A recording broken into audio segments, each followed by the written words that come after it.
กันเป็นเพราะว่าบริษัทยารู้เรื่องวิธีนี้มากกว่า70 ปีแล้วครับ แต่พวกเขาไม่อยากให้คนที่เป็นเบาหวานรู้ เพราะถ้ารู้คนเหล่านั้นจะเลิกซื้อยาราคาแพงที่แค่ทำให้ติดไม่ได้รักษาสาเหตุที่แท้จริงของโรคเลยท่านช่วยเล่าหน่อยได้ไหมว่าสาเหตุที่แท้จริงคืออะไรทุกคนถูกปลูกฝังมาว่าเบาหวานเกิดจากการกินผิดวิถีชีวิตไม่ดีพันธุกรรมหรืออายุ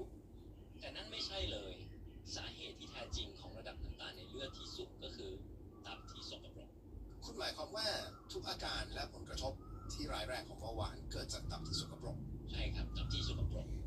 ทำให้กระบวนการกรองกลูโคสในตับอ่อนไม่ดีเกิดอาการชาปากแห้งเหนื่อยล้าเครียดและน้ำตาลในเลือดก็สูงขึ้น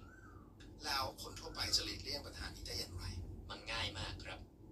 ผมกับทีมแพทย์จากฮาร์วาร์ดทำการวิจัยกว่า300 ครั้งจนค้นพบวิธีใช้โซดาที่บ้านที่เรียบง่ายนี้ซึ่งช่วยทำ